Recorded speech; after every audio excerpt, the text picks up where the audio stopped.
इस प्रॉब्लम में 3 ब्लॉक्स दिया हुआ है of mass m1, m2 and m3 are connected by a massless string as shown in figure or frictionless table.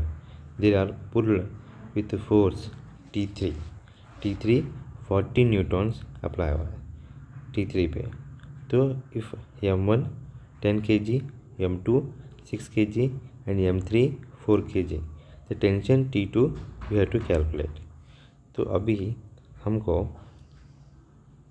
यहाँ पे 3 ब्लॉक दिया है m1, m2, m3 को, और यहाँ पे m3 से कितने से जस्ट अभी m1 कितना है 10 kg, m2 कितना है 6 kg, m3 कितना है m3 कितना है 4 kg. तो ना हम 4 kg. अभी हमको we are finding tension T2 find करना है, लेकिन एक्सीलरेशन कितना है, एक्सीलरेशन हमको पता नहीं है. मैं डायरेक्ट आंसर लिखा है कैलकुलेट करके. द वेस्ट एक्सीलरेशन 2 मीटर पर सेकेंड होगा, ये हमको कैलकुलेट करना है. फर्स्ट कैसे कैलकुलेट करना है, अभी हमको T3 को 40 न्यूटन अप्लाई करें. 40 न्यूटन अप्लाई करने के बाद पूरा बॉडी एक्सीलरेट करता है. तो एक्सीलरेट कितना कर रहा है, फॉर्मूला क्या है हमारा T3 is equal to M ए.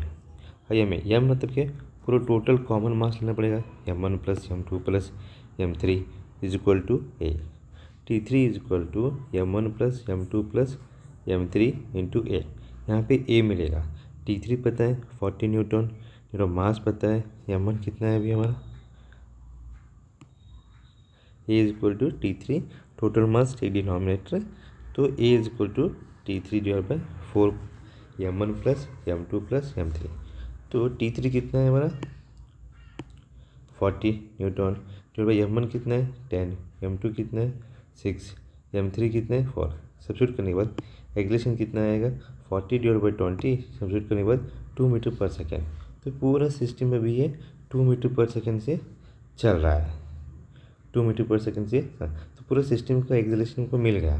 तो हम लोग इजीली अभी T1 और T2 कैलकुलेट कर सकते हैं. T3 तो पता है, T2 और T1 मिलना चाहिए यहाँ, लेकिन यहाँ पूछा है सिर्फ क्या T2 का. हम लोग T1 भी कैलकुलेट करेंगे.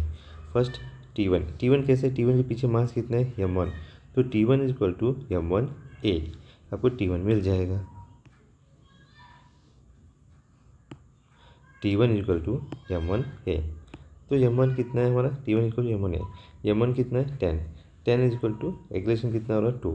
तो कितना हुआ T1 हमारा 20 न्यूटन हुआ.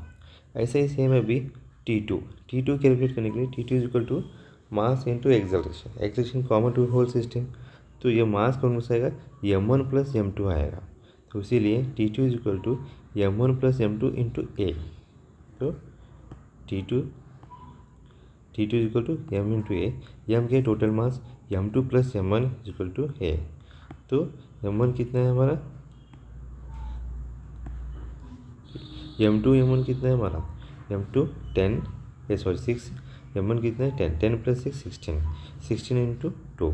तो गेट द 32 न्यूटन. T2 कितना है हमारा 32 न्यूटन. ये 32 न्यूटन आंसर आएगा.